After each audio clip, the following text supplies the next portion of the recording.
কেউ যদি এক জাররা পরিমাণ গুনাহ নিয়ে কবরের মধ্যে যায়, কবরের মধ্যে যাওয়ার পরে কবর দুই পাশ থেকে এমন জোরে চাপ মারবে, আজরের হাড় গুলো চুরমার হয়ে যাবে। ডান পাশের হাড় বাম পাশে ঢুকে যাবে, বাম পাশের হাড় ডান দিকে ঢুকে যাইবে। আর দুনিয়ার জমিনের মধ্যে নামাজ পড়িয়া নেক আমল করিয়া যদি কবরের মধ্যে যাইতে পারেন, কবরের মধ্যে যাওয়ার পরে কবর হয়ে যাবে জান্নাতের বাগান। বলেন সুবহানাল্লাহ। কবরের মধ্যে জান্নাতের বাগান হয়ে যাবে।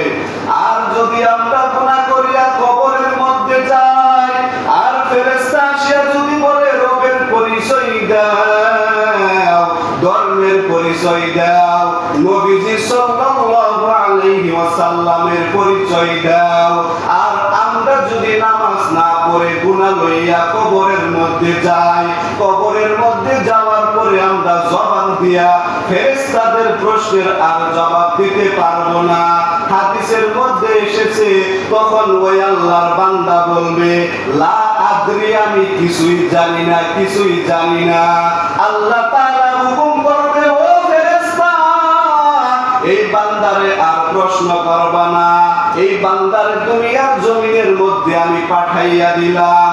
ওলামায়ে কেরামরা বয়ান করেছে, এরপরেও আমল করে নাই, নামাজ পড়ে নাই। বান্দার জন্য আমি তওবার দরজা খুলিয়া রাখছিলাম। বান্দা যদি মরণের 1 ঘন্টা আগেও যদি তওবা করতো, ও আল্লাহ, জীবনের শুরু থেকে এই পর্যন্ত জীবন ভর শুধু গুনাহ করেছি, অন্যায় করেছি, আল্লাহ তুমি আমারে মাফ করিয়া দাও। আল্লাহ বলে, বান্দা যখন চোখের পানিগুলো ফালাইয়া আমি আল্লাহ তাআলার কাছে মাফ চাই, আমি আল্লাহর সাথে সাথে বান্দার জিন্দেগীর গুনাহগুলো মাফ করিয়া দেই। বলেন সুবহানাল্লাহ। বান্দা যখন তওবা করিয়া দুইটা চোখের পানি ফালাইয়া আল্লাহ তাআলার কাছে মাফ চাই, আল্লাহ বলে, বান্দারে আমি মাফ করিয়া দেই। আল্লাহ তাআলা ডাক দিয়া বলবে, ও ফেরেশতা, দুনিয়ার জমিনের মধ্যে আমার দেওয়া পানি, আমার দেওয়া সূর্যের আলো, আমার দেওয়া নদীর মাছ, আমার দেওয়া গাছের ফল সব কিছু খাইছে। আমি আল্লাহর হুকুম মতে চলে নাই, আমি আল্লাহর হুকুম মতে আমল করে নাই। এই বান্দারে আর ছাড় দেওয়া হবে না। এই বান্দার কবরের মধ্যে জাহান্নামের আগুনের গরমের বিছানাটা বিছাইয়া দাও। তখন আল্লাহ তাআলার হুকুমে ওই বেনামাজি গুনাহগার কবরের মধ্যে জাহান্নামের আগুনের বিছানাটা বিছাইয়া দিবে। দুনিয়ার আগুন কিছুই না, দুনিয়ার আগুন কিছুই না। এই দুনিয়ার আগুনের চাইতেও হাজার হাজার তাপমাত্রা হবে জাহান্নামের আগুন। ওই জাহান্নামের আগুন কোন বান্দা সহ্য করতে পারবে না।